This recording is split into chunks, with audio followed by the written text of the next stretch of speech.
French style comparative literature and uh, I mean, I don't understand specifically French style comparative literature. What was it? Because Yeah. constantly there is a difference of how it has changed over time. So, Okay. So distinction between American comparative literature and French, is that what you are asking? yes, sir. What is the difference between two? Okay. American, but um, no, What is French school? Is that the question? yes, sir, the distinction between the two. Yes.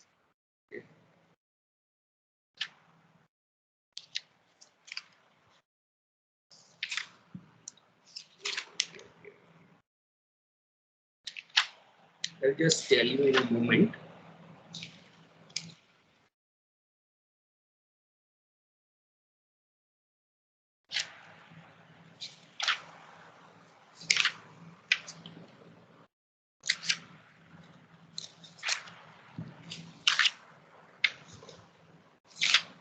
Okay. Yeah. So if you look at page 23, then a theory is a critique of common sense notions, right? And in most of the textbooks on comparative literature, you have a distinction made between the American school of comparative literature and French.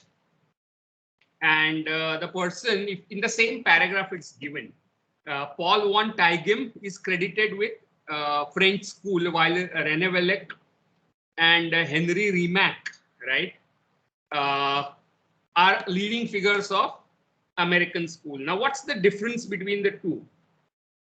And if you read the paragraph, then these authors say the concept of school gives a false impression of a cohesive group of scholars who share disciplinary tenets, theories, and methodologies. So the distinction between French school and American school is not very watertight and clear cut.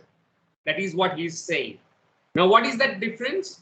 According to the French school, right, and that was the school or French scholars of comparative literature, they focused on something which was binaristic comparison, right? They compared British and French, or Italian and French, Spanish and French, and so on. Like, say, for example, Shakespeare in French, or Byron in France, and so on and so forth, or Dostoevsky in France. So most of their orientation was binaristic comparative one.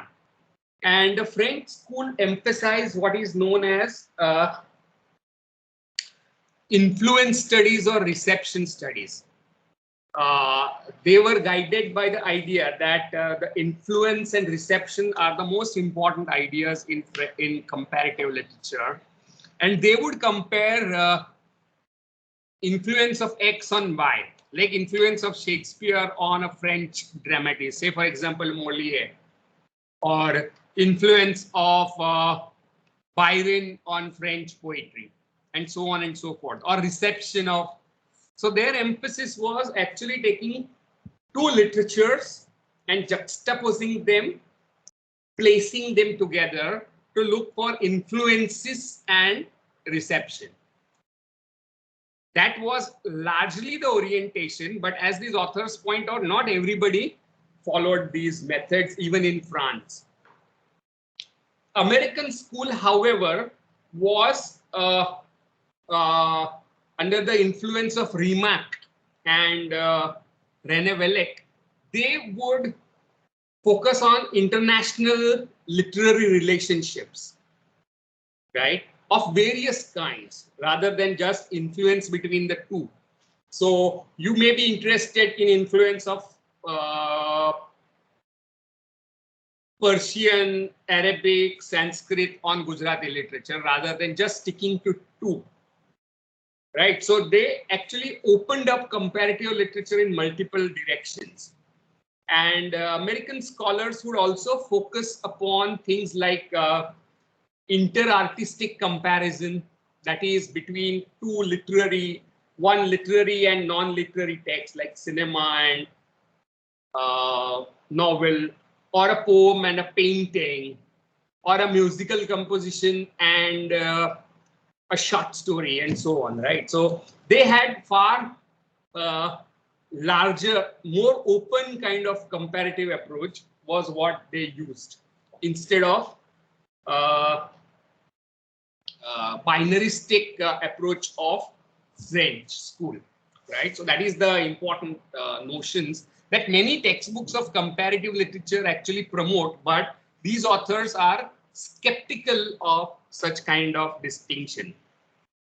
And they point out that people like René Antamble and others were influential even in America.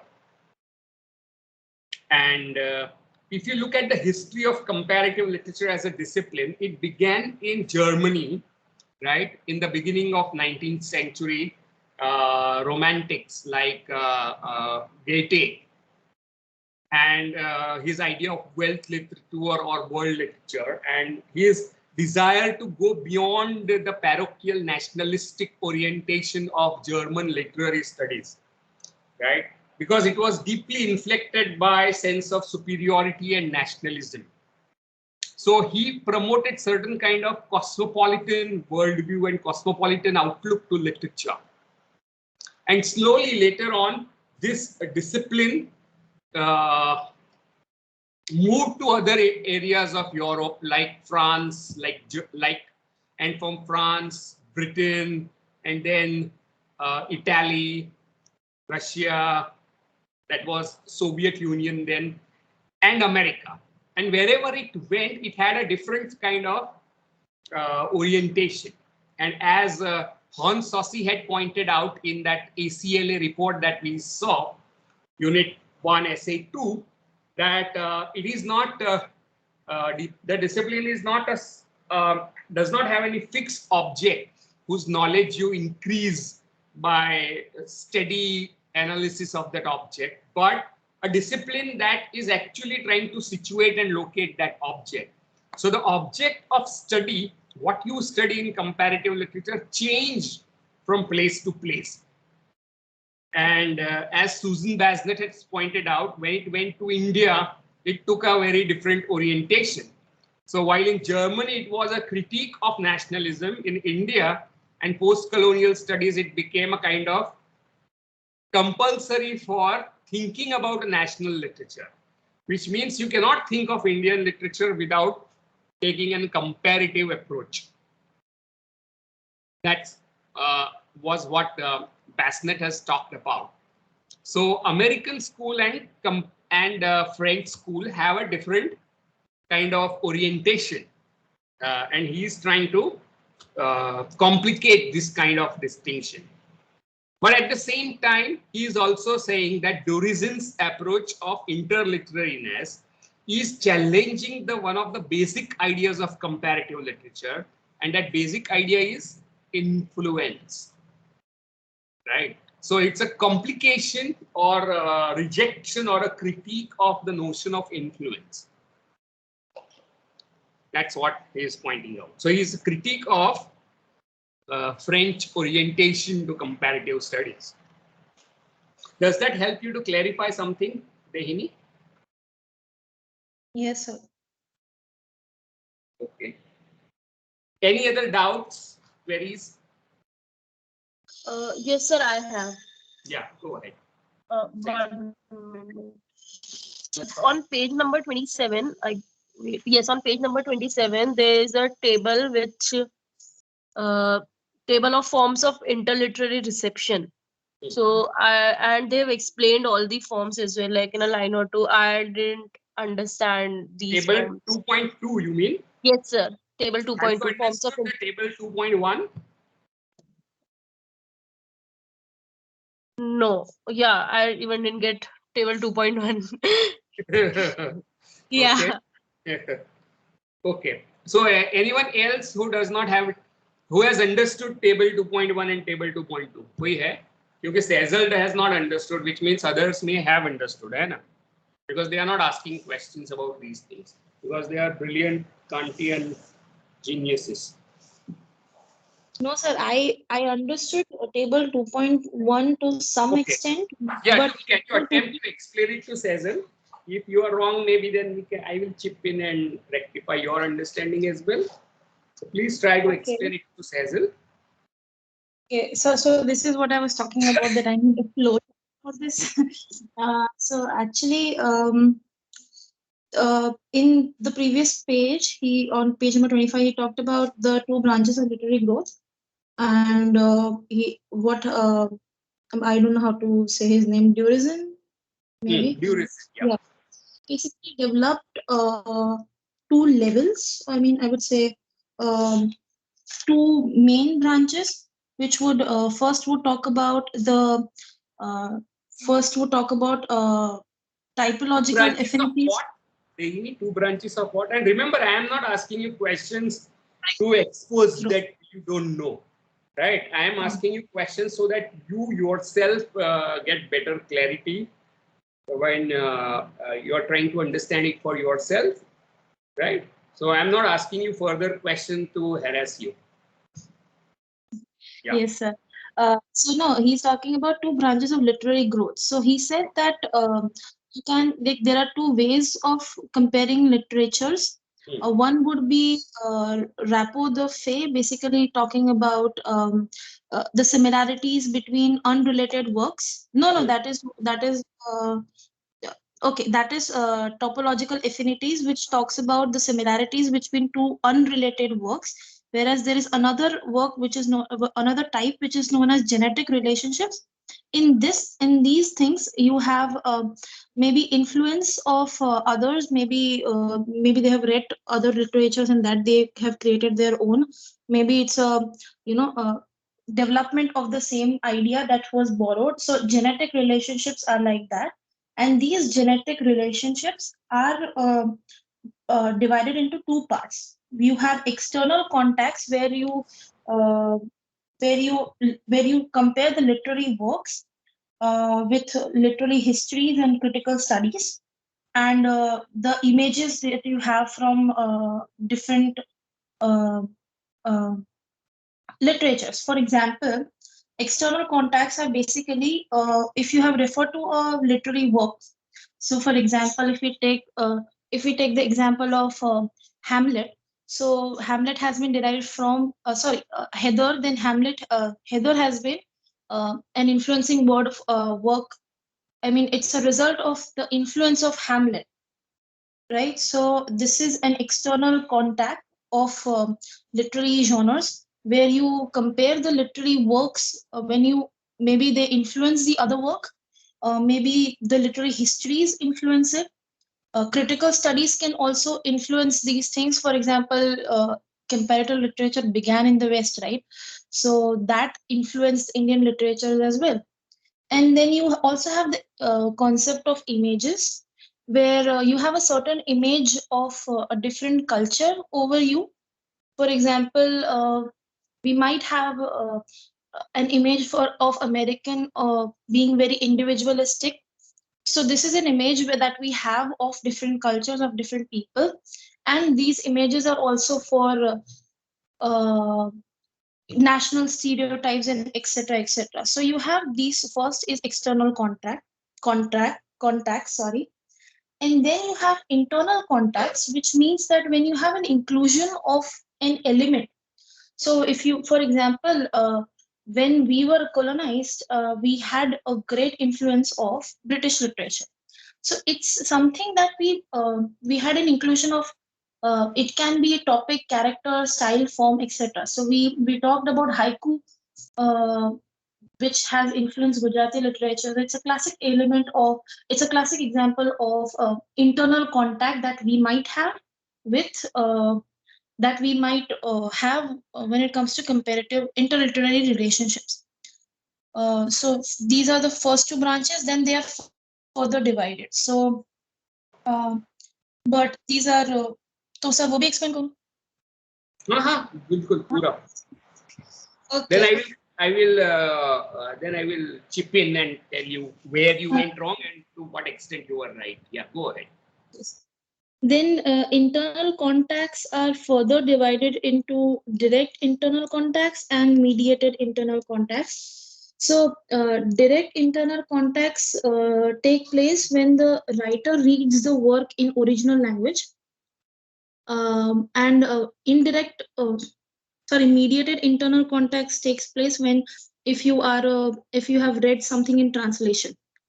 So these are further divisions. Now you have typological affinities, which means that you observe the similarities between two unrelated works, like they have no relation at all. So when we talk about typological affinities, so you have three distinction in the same: socio-typological affinities, literary typological affinities, and psychological. So what So is typological affinities? yes.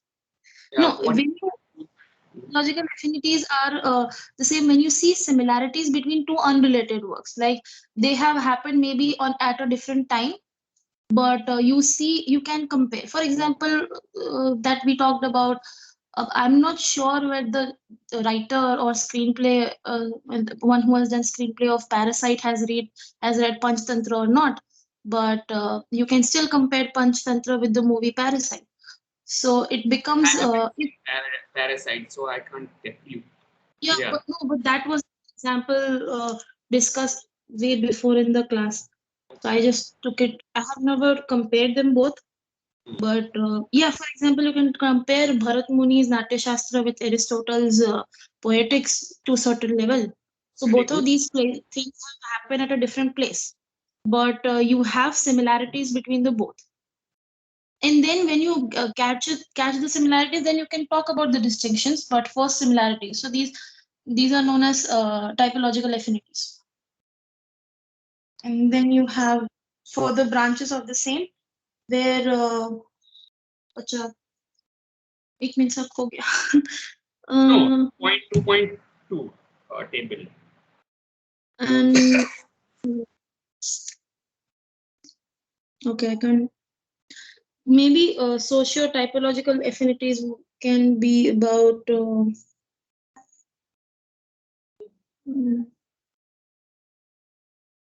So do you want to explain 2.2 table?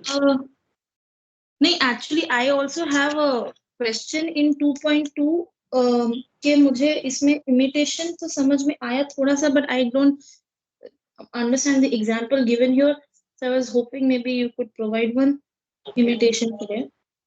बाकी I have not read the rest. Okay.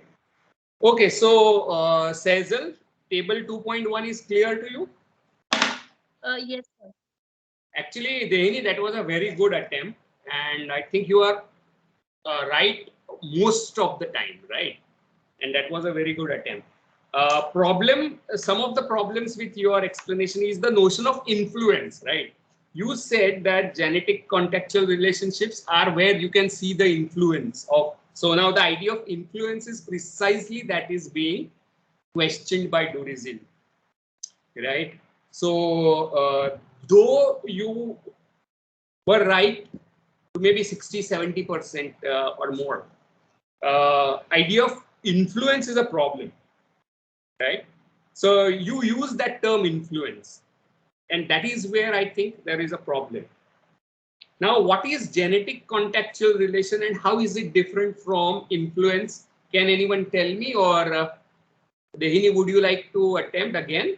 Think again and attempt, or someone else for that matter?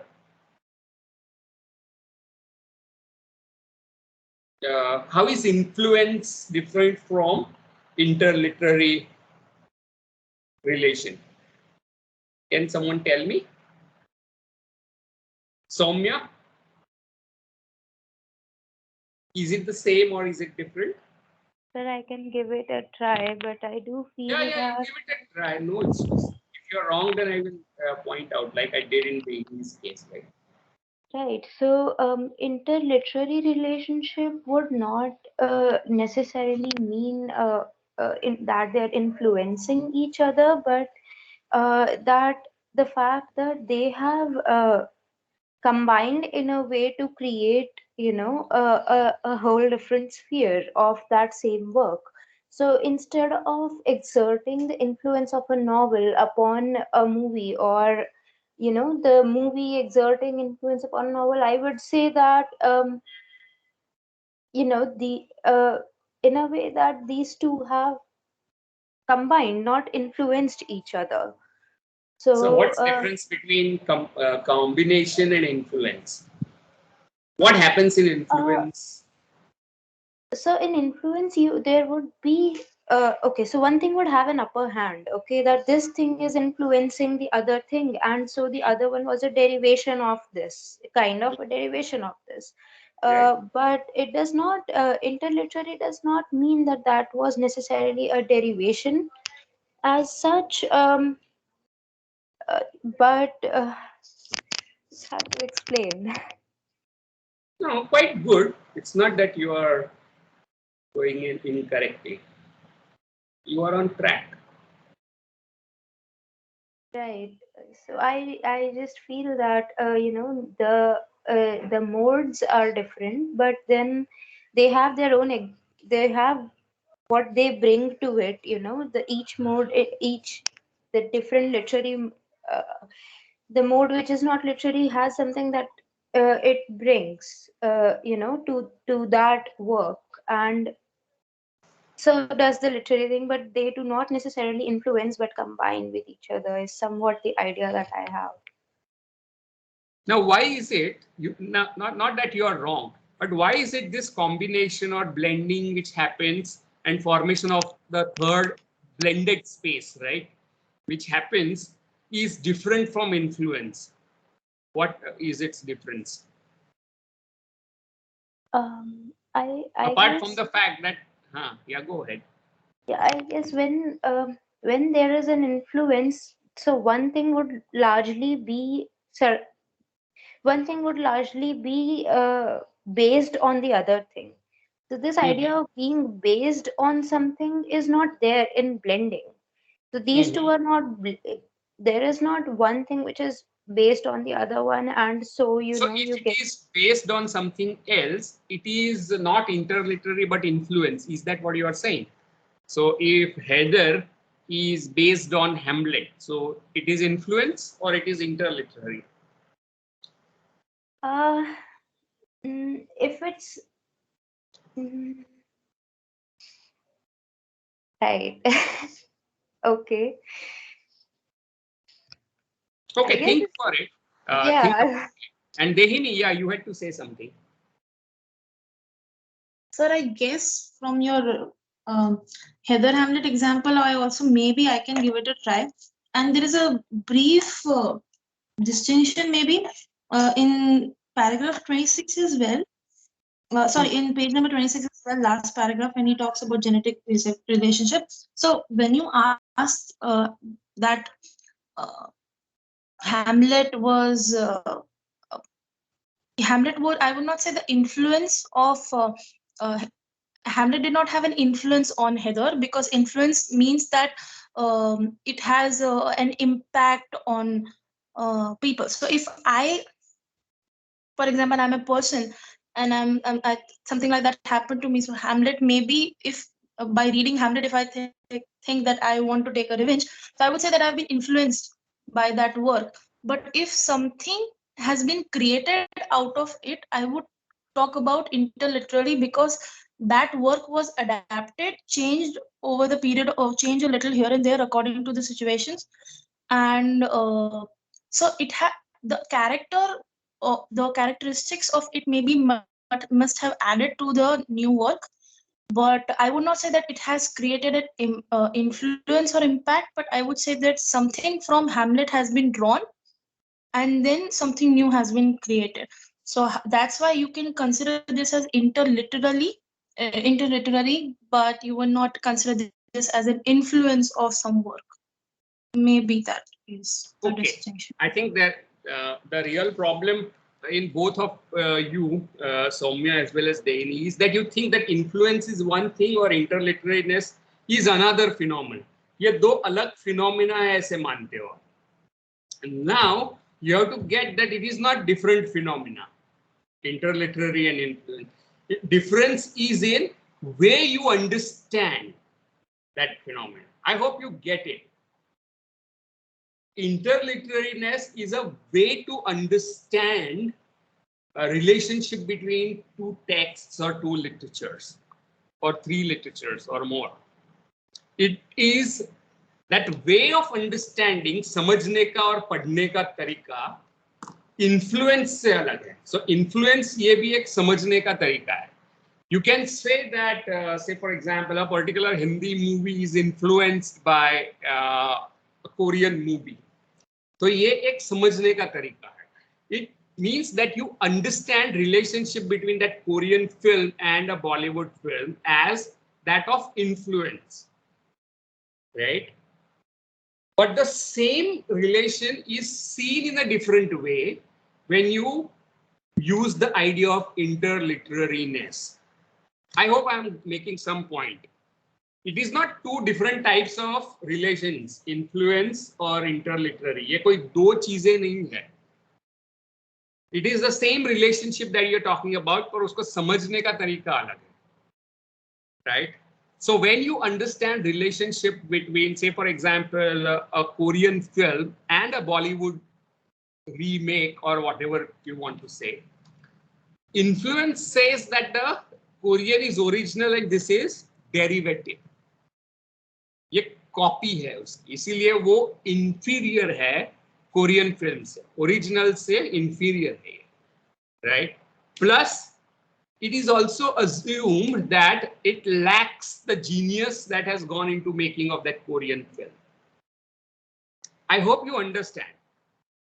But when I say, instead of seeing it as influence, if I see it as interliterary relations, it means that I'm taking a process-centric view, which means that, say, for example, if I have to make tea, Indian tea, right?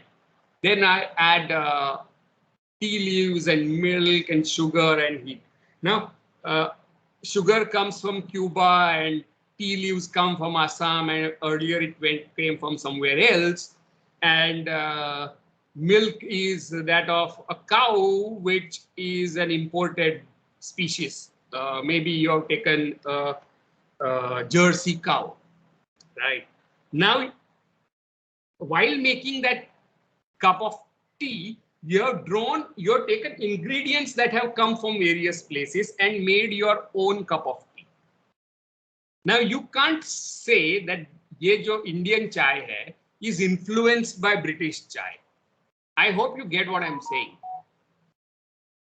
Indian chai is Indian chai, right? It is not a copy or derivative of British chai because it has taken some ingredients which are used in British chai and used them in an Indian way.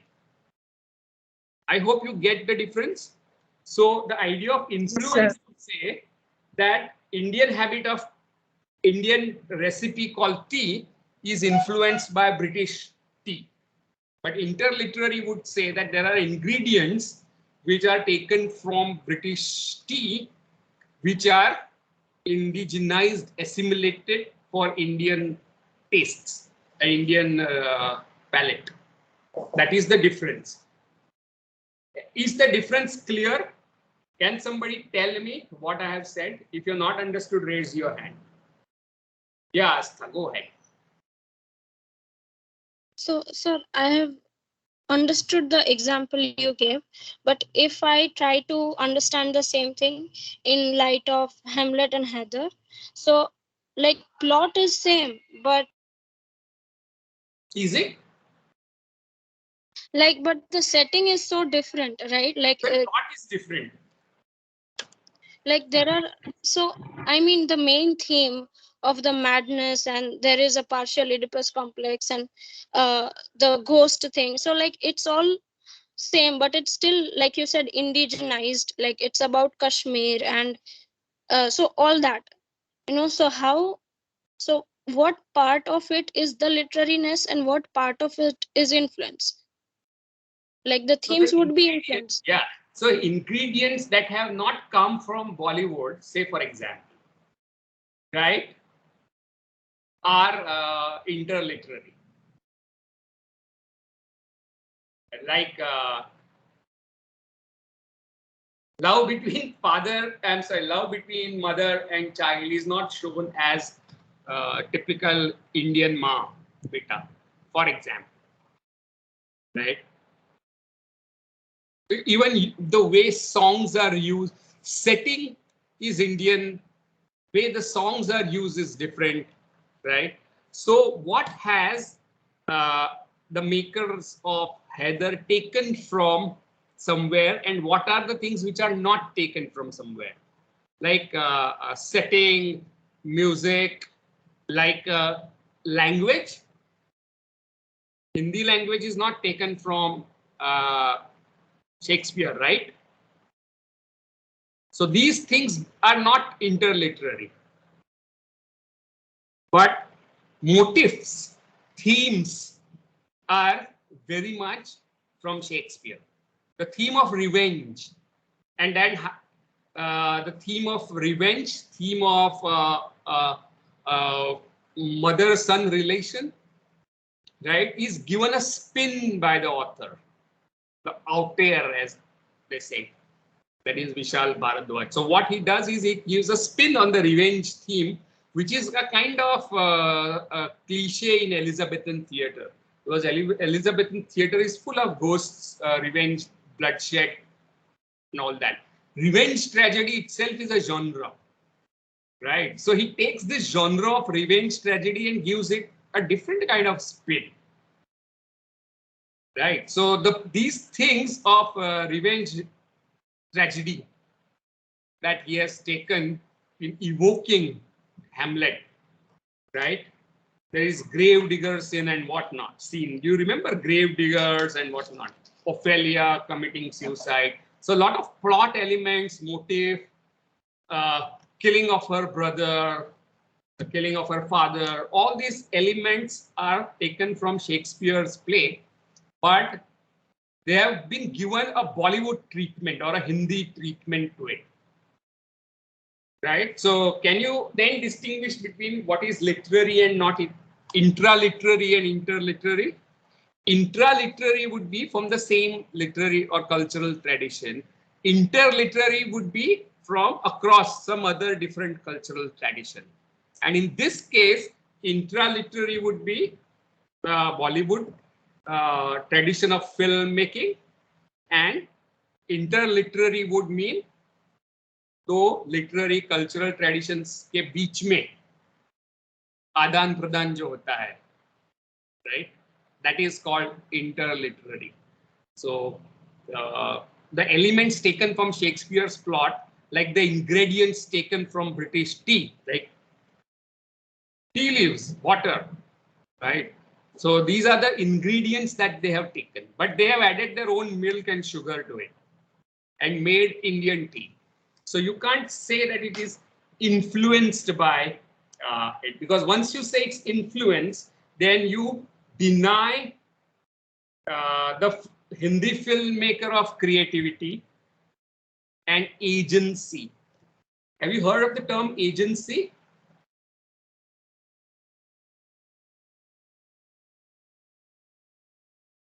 Has anyone heard Yes, sir. of the term agency? Yes, sir. Yes, Soumya, go ahead. About the agency thing, yeah, I do feel what you're saying is true, because if you do that, you just say that the Indian thing is a derivative of the, British thing. So it does not carry the same genius as the British tea carries. So and to answer Astha's question, I feel that the plot of the two is not the same, but there are elements which are similar. So I guess that is where the interliterariness comes in, that the elements are similar. Those elements, those themes that you just said, that are similar. So again, the idea of influence, just like when you were, to be honest, when you said that the problem with you two is, and it was right then that it sort of clicked that are these two really different though, because influence, and it's hard to answer that question if I keep on thinking of influence as something different from interliterary. It is Second thing, different way of understanding the same phenomenon. You have to get right. that. Yeah. Right. So, in the final product that we get of the assimilation of these two cultures, let's take Heather and Hamlet. So can we say that these two are mutually influencing each other, because there are elements from the elements from Hamlet that are in there, but then there are elements from India, there are elements of Indian culture which are also influencing that work. So can we say that it's mutually influencing each other to So create that when you product? say mutually, you mean that there are some elements of Indian storytelling which are absorbed by the British tradition as well. एक दूसरे को दिया, actually दिया तो कुछ नहीं है ना शेक्सपियर को इंडियन storytelling ने. No, So it no, is like in actually that they have only product, taken. Huh? not that. I mean, in the final product that you have got. Yes. In the final product, you can say they are mutually shaping each other very much. Right. Right. And so, if you look at page number 27, then forms of interliterary reception में है integrating forms, यानी form लिया जाता है. Say for example, revenge tragedy एक genre ही लिया जाता है. Allusion यानी you're alluding to Shakespeare's lines, to be or not to be, तो फिर वो Salilaki would be similar to that. Borrowing would be taking themes like madness or kind of near incestuous love between mother and child. Imitation is when you try to imitate some aspects of other art forms, right? Say for example, costume अगर उस type का लिया जाए तो वो imitation हो सकता है. Other is filiation, is when you want to say that both have originated from the same source, right? That is called filiation. Plagiarism is when you don't acknowledge कि आपने लिया है कहीं और से, चोरी किया है. Adaptation is what the entire film is about, and translation. When you translate, say for example, entire Salilaki of Shakespeare into, or a song, Gravedigger's song into Hindi. So these are various forms of assimilative interliterary receptions, right? So is that clear, Cecil? What is this? Forms of interliterary reception kya hai? Yes, sir. Sir, also I have this doubt. Like we discussed how Hamlet, like how Heather is, a part of comparative literature, but how Manto's short story is part of it. Of? How is it of this so interliterary theory and comparative literature? How is it? बताओ कोई बता सकेगा? Have you read that story, Toba Taxi? I have read that, sir. I read it, but मैंने एक ही बार पढ़ी, but मुझे ये नहीं, I got this story, but मुझे ये नहीं समझ आया that how is it related to all these things? Can anyone tell me? Those who have read can tell me.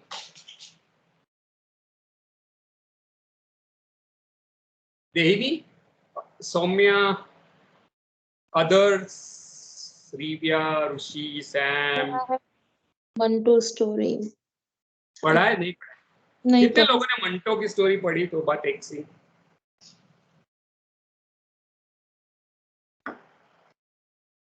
Hitav and Cecil. Tasneem. And Tasneem, you also wanted to say something, right? बीच में हाथ ऊपर किया था तुमने. So please say what you want to say. I will come to this question again of Toba Taxi. Yeah, Tasneem. No, sir. Actually, Soumya already have conveyed what I want to trying to say. So, Okay. Right. So I will come to this question of Toba Taxi. Hitav, can you try? And Tasneem, have you read Toba Taxi? Manto?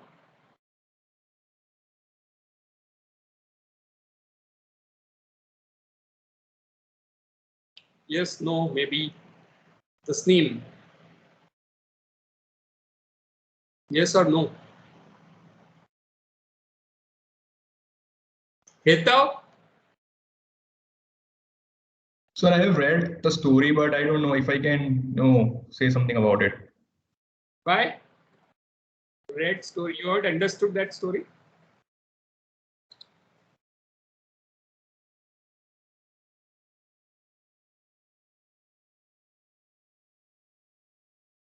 mic issues. Okay. So I'm not going to touch upon it because people haven't read it. I will answer your question, Cecil, when others read it. Till then, I'm putting this question on a hold, right? Okay, so going back to those tables and charts which you had asked. So interliterary relationship is not a different kind of relationship. It is different way of understanding relationship, right? Influence, if you think of it as influence, then say, for example, when you say that I am influenced by my parents, how many of you have say that? I have certain traits, habits which are influenced by my parents. One of my parents or I, both of my parents. How many of you say that? मेरे अंदर ये trait है, वो मेरी माँ में, पापा में, कहीं पे भी है. Yeah. So when you say it is an influence, what do you mean?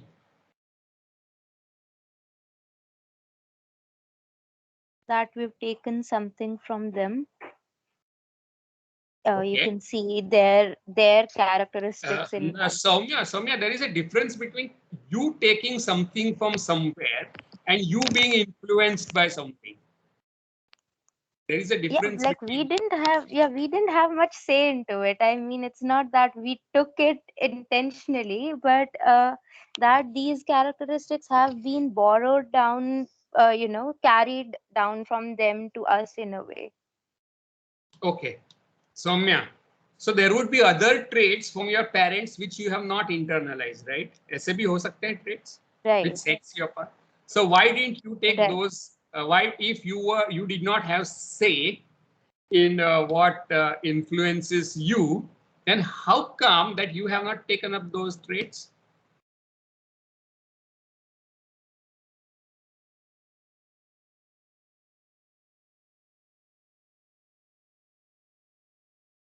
ऐसा सवाल किसी ने पूछा नहीं होगा ना किसी को, सौम्य? I don't think that has an answer. I mean, if we don't have a say, then I mean, So if you think this way that I had no agency, right, in this, and I was influenced by my parents, certain kind of ways of thinking or behaving, then what I'm denying is that I myself has no say in it. I am passive recipient of those traits, right? But if you say that maybe I was not aware of it, but I have chosen it, because there are other traits which haven't influenced me. So there was some exclusion and inclusion filtering that happened, right? So there was an agency there, right? So it's a different way of understanding a relationship between you and your parents. What will happen if you say that maybe I chose it? Unconsciously, I chose it. but the latter is not the case, right? I mean, unconsciously choosing it, well, it hasn't been proved yet, so I would just say it's really not something that I think can happen. But No, it's a question of how you understand it. When you say I'm influenced by these of a parent's trait, I'm at receiving end of it. I am a victim of a relation almost, that you are a passive recipient. But if you right. say that there is a filtering and selectivity that has gone in, right? Because there are other traits which you haven't selected, then you have a say in the matter. There is an agency that you have with you. It's how you understand it.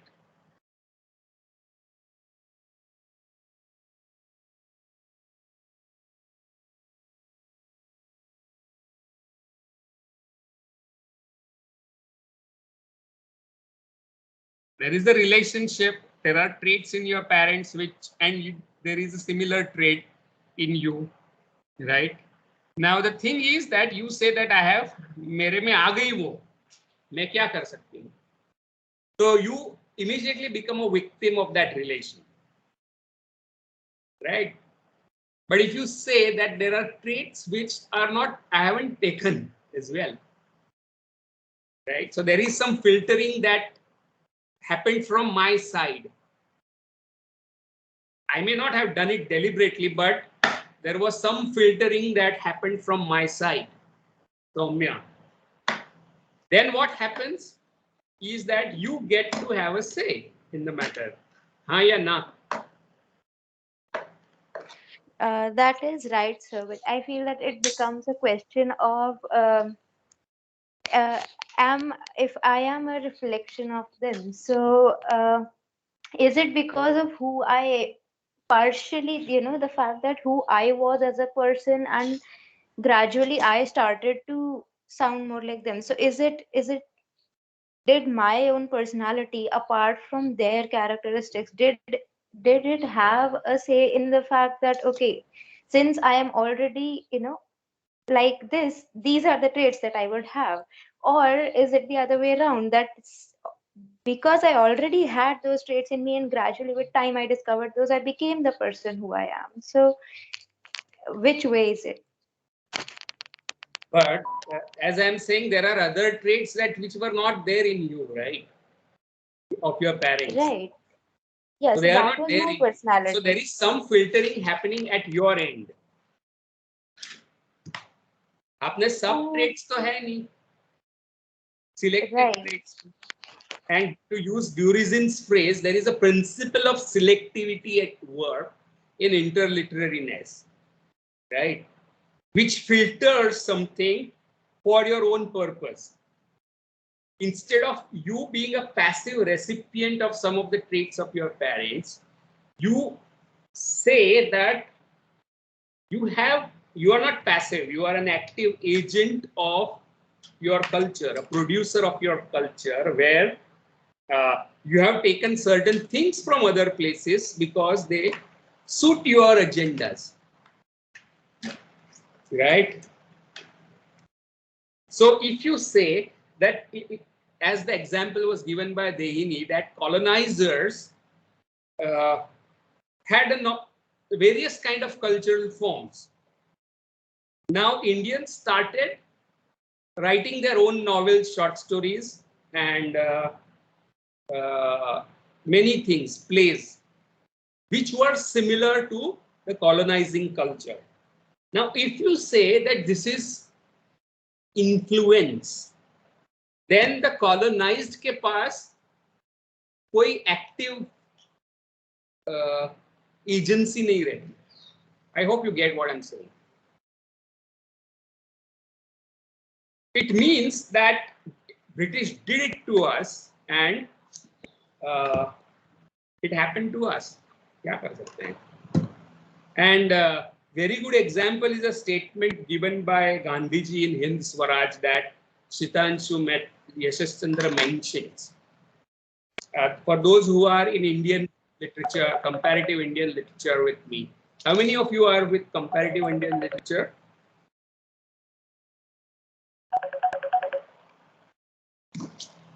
How many of you are doing comparative Indian literature? एक ही.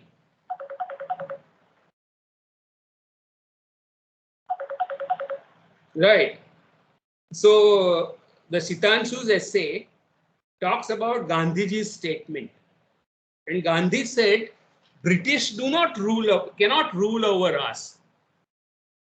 We have allowed them to rule over us. That is where I stand."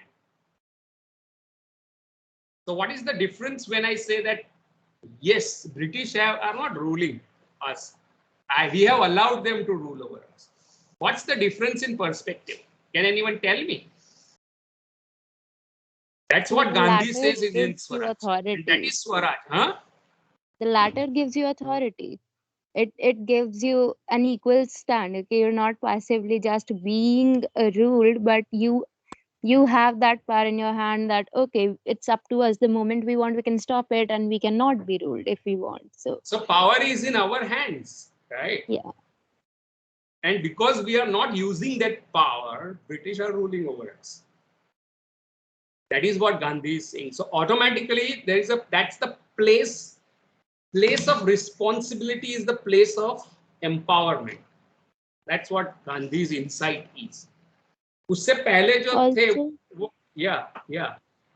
also, so you cannot just say that when Indians started to write short stories and novels and all of that, it was just because they were influenced by them.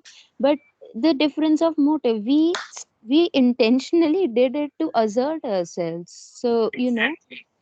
So that gives yeah. agency, right? Yeah.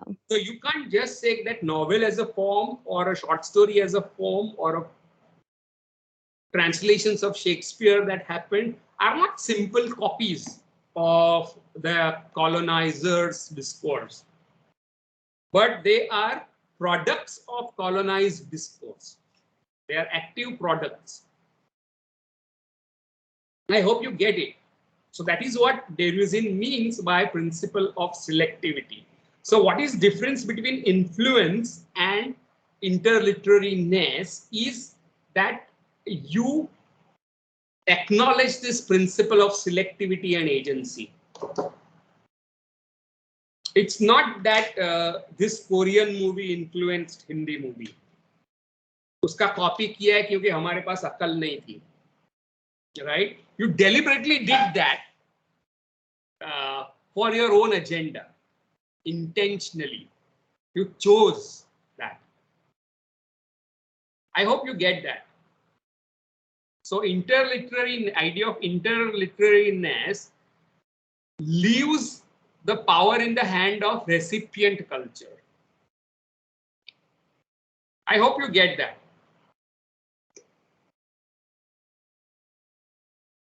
While the idea of influence, the power is in the hand of influencer.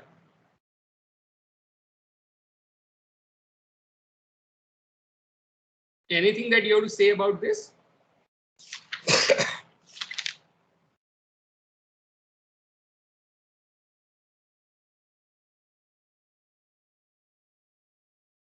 Besides, there is one more problem that Derrida has with idea of influence.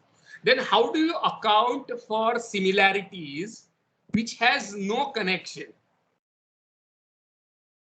Are you getting my question? How do you account for similarities that do not have historical connection? For example, a play by Bhavabhuti called Uttar Ramcharit has great amount of similarity in spite of major differences with Shakespeare's Winter's Tale. Why is it so? Both the stories deal with the same theme, that the queen is accused of infidelity. She is accused of adultery, and which she has not committed, and she is blamed and thrown out, and then the king repents that, and wants to make up for it.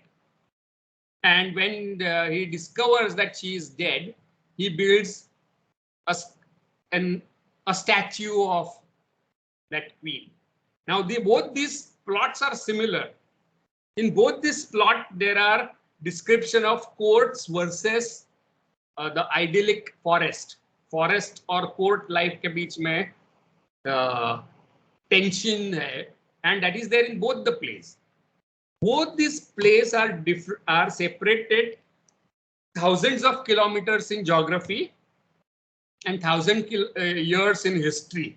They have absolutely no connection. Bhavabhuti could not have read Shakespeare because Shakespeare did not exist in 5th or 6th century. And Shakespeare could not have read Bhavabhuti because that play was not available to him in translation. He did not know Sanskrit as well. He did not know that there are plays in Sanskrit. Shakespeare did not know that there is a language called Sanskrit and there are plays. So there is no historical linkage between the two plays. But even then there is great amount of similarity at various levels. So how do you explain that in terms of influence? That is problem number 2 that Derrida has with the idea of influence itself, right? So he is rejecting the idea of influence, and he is saying that these similarities can be of two types. One, which are because of historical contact, जिसे वो genetic contactual relation कहता है, और दूसरा, these resemblances are without any contact, right? And those type of relations are called typological affinities. And a good example of that is Bhavabhutu's Uttar Ramcharit and Shakespeare's Winter Tale. That is an example of typological affinities. Now, page 26, genetic contactual relationships are those caused by historical contacts. Like, say, for example, the form of ghazal came from Arabic to Persian and from Persian to Hindustani and Urdu. And from Hindustani, it came to Gujarati and Marathi and Bangla. Right? Because there was a contactual relation between Gujarati and Urdu literatures. Right? So that kind of relationship is called genetic contactual relation. Another example would be the form of sonnet, right, which came somewhere from Italy to Britain, from Britain to India through colonialism, and it entered Gujarati through genetic contactual relations. So these, instead of the term influence, you use the term interliterary relations. Is that clear? Now, they are of two types according to Durizin: external contactual and internal contactual. And as Dehini has pointed out, internal contactual relations are those relations in which there is a complete assimilation of something from outside, and that becomes important development. Like, for example, sonnet in Gujarati is a major literary form. So that is the case of internal genetic contact. External means those contactual relationships which did not leave great impact on, say, for example, Gujarati or Hindi. And an example can be, say, for example, picaresque novel. पढ़ी होंगी, Tom Jones पढ़ा होगा शायद Gujarati writers, but they did not feel like bringing it to Gujarati, right? So this is an external contactual relation. So internal is something that becomes inseparable part of Gujarati or Hindi or Punjabi literature or Marathi literature. So is the difference between external contact and internal contact clear? Internal यानी जो internalize होता है और it becomes part of literary tradition. So short story in Gujarati, novel in Gujarati, essay in Gujarati, travelogue in Gujarati or Punjabi are all examples of internal contactual relation. Now, these internal contactual relationships can be further subdivided into direct internal contact, like the British coming to India. That's a direct internal contact. Or mediated internal contact. Yani, suppose a French novel is translated into English and Gujarati writers try to use it in their own writing. So that becomes mediated internal contacts. Is the distinction clear? Direct mein or mediated mein? Any questions about this? Sejal? So could you explain mediated internal contact again? Yeah, mediated is when there is no direct contact. Like say for example, African novel है, मगर वो English में translate होती है और बाद में Gujarati writer उसको पढ़ता है या हिंदी writer और उसे लगता है हाँ ये चीजें हम ले सकते हैं यहाँ से. So there is no direct contact with African culture, right? It's through translation through English. So translation is a very good example of mediated internal contact.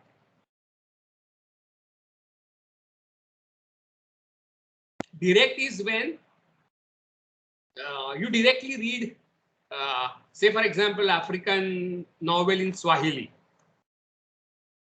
Instead of reading it in English translation, you read it in Swahili or whatever African language it is written, and then you take some elements from it into your own writing. Soumya, is that clear? Yes, sir. Direct, so you have to read the word. Direct means there is a direct contact. और दूसरे में क्या है, mediated contact है, through translation or adaptation और कुछ भी. Okay.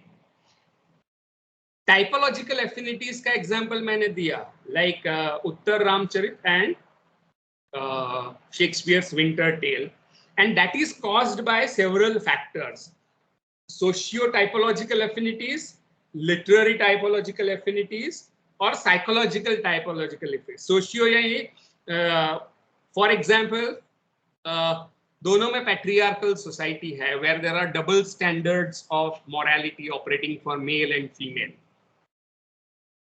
Right? If male has more casual sexual relationship, that is seen as sign of manliness. But if woman has relationships outside her marriage, she is seen as sinner and she is persecuted for that. So this difference of moral standards is patriarchal construct, which you find in Britain as well as Shakespeare's Britain as well as Bhavabhuti's India. दोनों में patriarchy common है.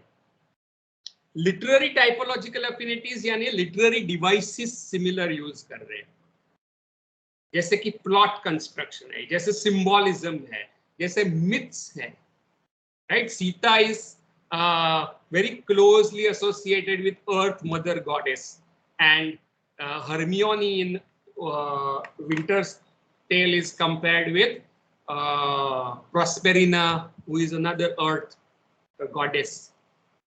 So similar symbolic devices, similar plot devices, तो उसे literary typological affinities कहते हैं. Psychological typological affinities means, say for example, when woman is persecuted, she turns into kind of stone because of excessive exploitation, right? So her psychological state is also very similar. So Hermione's psychological state and Sita's psychological state is also similar. Is that clear, Sazel?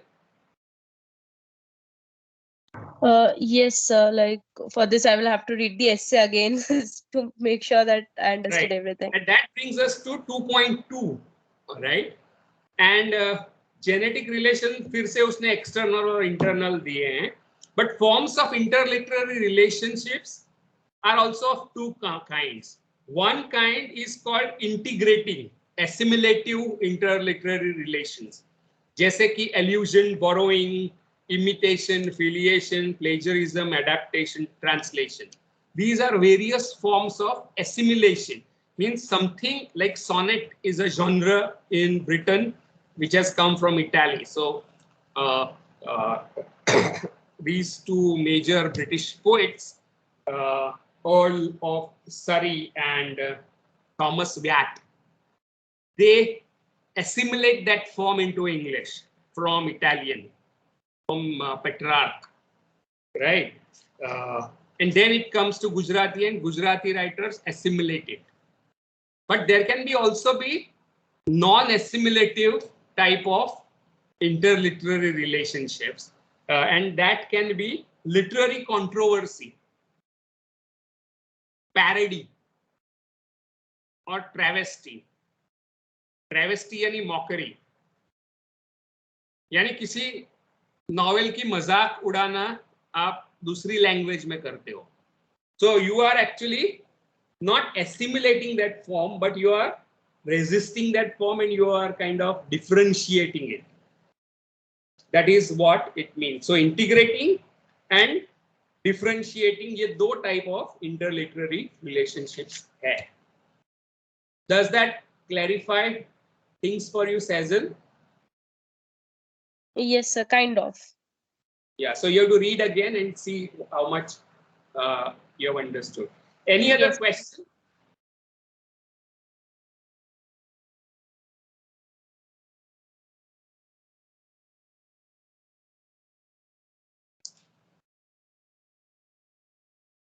Any other difficulty? So, Yeah. yes, sir. When you're talking about imitation, Hmm.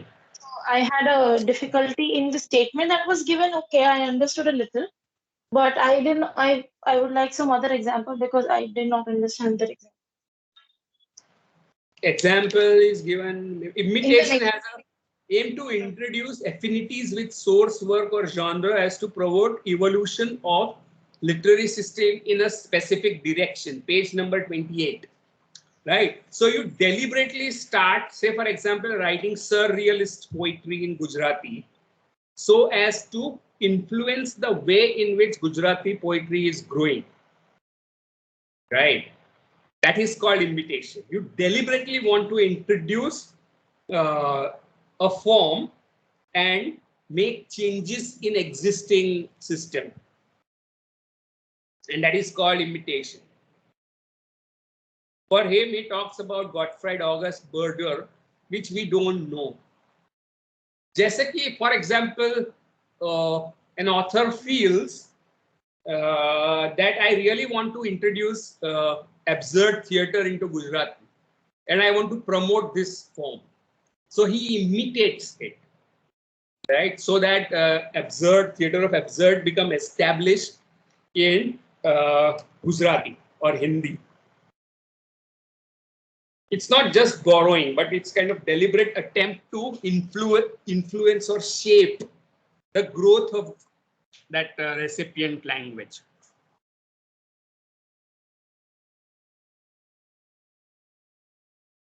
Ethnic filiation may have an ethnic relation, like page 28. For example, cultural similarities in two cultures. ये point out करने के लिए आप you take a form. And an example can be ghazal in Persian, right, which is taken from Arabic. Now, Persian is the language of Iran, and Iran was invaded by the Turks and other Islamic regimes, and the language remained Persian, right? So it was not originally from Islamic culture. Persian was a pre-Islamic language, right? But Arabic language gave them opportunities to bring Arabic kind of genres into Persian, because they felt that Arabic also has ethnic similarity with Iran. Is it a good example?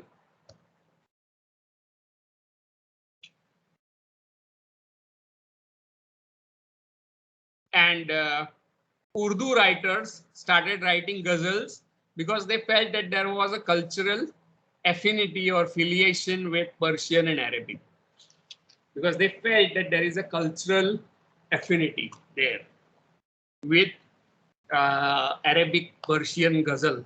So Urdu writers started writing ghazals in Urdu. Now Urdu, Persian, Arabic, ये तीनों बहुत ही अलग languages है, right? I hope you know that, because there are people who don't know the difference between Urdu, Persian, and Arabic language, that they are not the same. They are very different.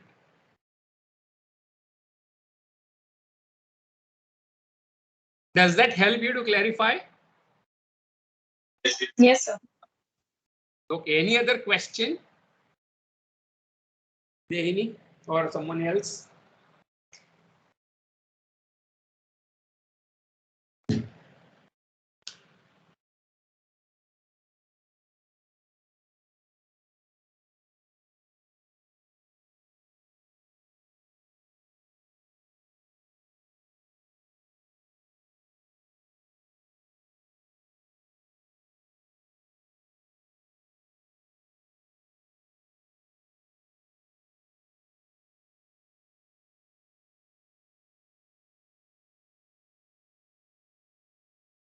I don't have any, sir, as of now. Like Anyone else?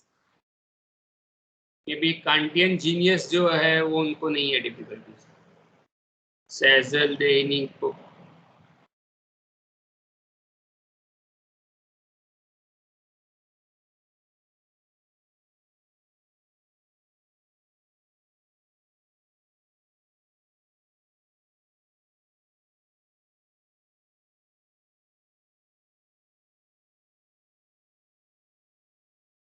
No questions, doubts?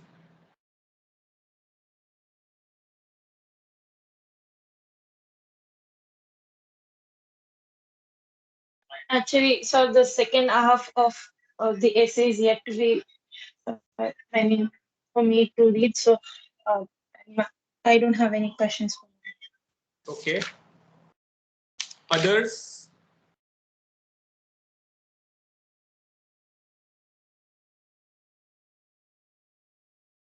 Okay, so next week what we will do is that if there are some more questions from this essay, we'll take them, or we'll have a presentation of on the next essay after this, right? So who is going to make the next presentation? Sir, Khadija, Shreya, Khadija. and Shreya, Khadija, and me. okay. Okay.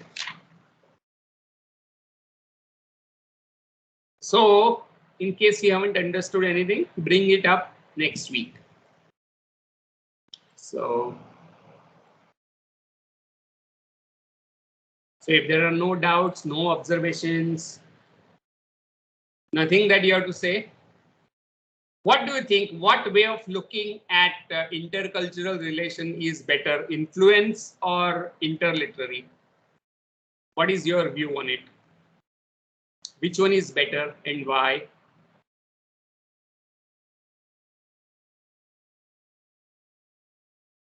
Sir, I feel the interliterary one is better because it gives you a broader scope of looking at things and not just, monotonous borrowing of, okay, so this A borrowed from B, and, you can see that. So if you look from the interliterary perspective, it gives you a broader scope of going into the depth of things, the kind of elements that are working together to bring that, to bring about that work. So yeah.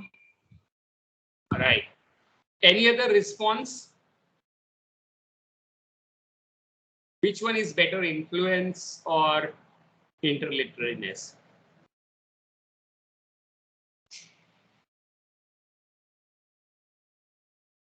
Anyone?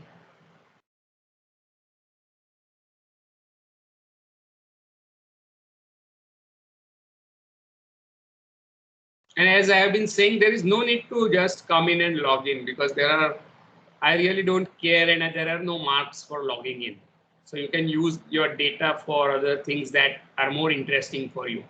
So it's not compulsory that you have to attend classes, right?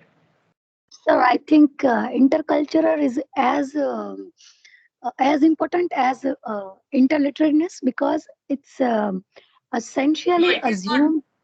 not. I am It's talking about influence and interliterary. Which one is better, as I'm saying? That's the question. The idea of influence is more accurate, or interliterary relationship is the better way of looking at things? I think, sir, it's just one binary, we can say, like Which binary? like influence and interliterariness. No, Because it's not a binary. It's trying to replace one. We are trying to displace the idea of influence. So do you think idea of influence is required, or do you want to displace it? yes, sir, of course, because it's interchangeability towards the literature, and essentially assume that this literary device is by choice very very naturally format with the particular platform. So yeah, it is. I didn't get you clearly. Can you just be? What do you think is? Do you need to retain the idea of influence, or you need to displace it, Tasneem?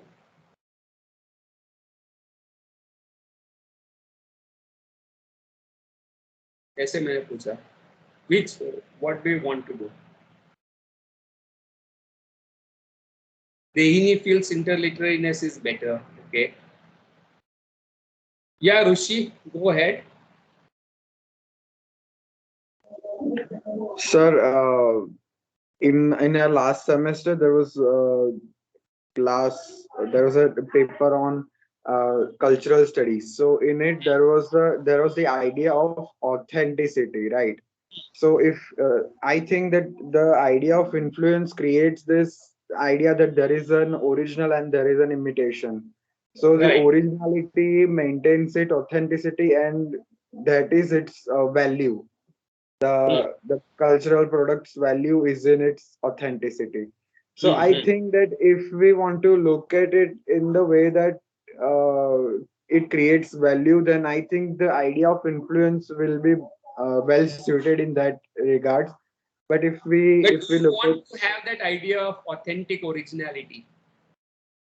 Is there something like authentically original something? sir, I do think that there is there there is something that is original, but at the same time, um, I don't think that an original should be more valued. Hmm. Okay. Why not? Because sir, if we put all of the value of that work in one piece, then I think it would only create uh, class distinction. Okay. Okay. It would How be many more. of you? Yes, Okay. it would only be for those privileged, right? Uh-huh. Okay. So you can't give more importance to the original. Yes, sir. Yes. Okay. Now, how does something become original?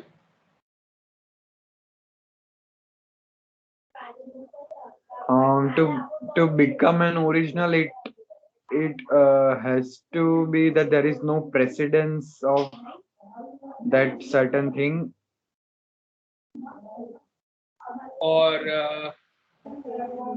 can you say that when it is adapted or translated, something becomes original? Otherwise, there is no such thing like original. जब तक उसकी copy नहीं होती तब तक original कोई होता नहीं, कुछ चीज होती नहीं है. Do you agree to my view?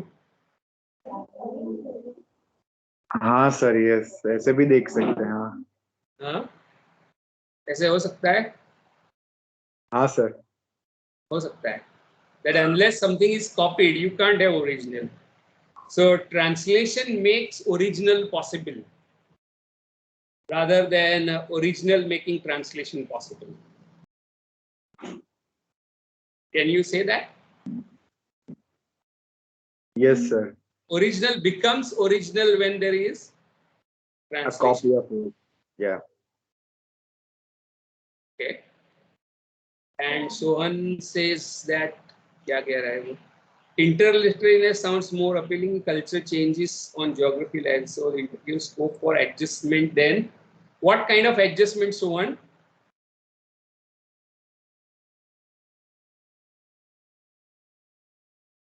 What kind of adjustments?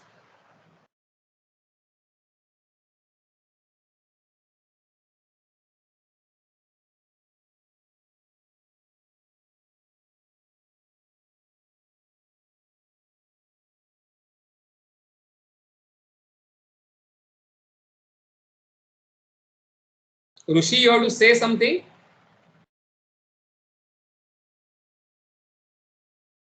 No, sir. I forgot to put down the hand.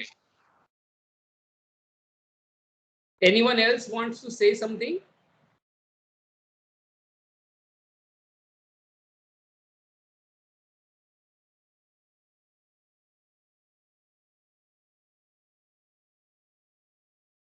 Okay, then I think if These are your views. Then we may meet next week with more questions and a presentation on the next essay. Right? Yes, sir. Thank you. Yes. So have a good day. Have a nice weekend. And take care. Thank you, sir.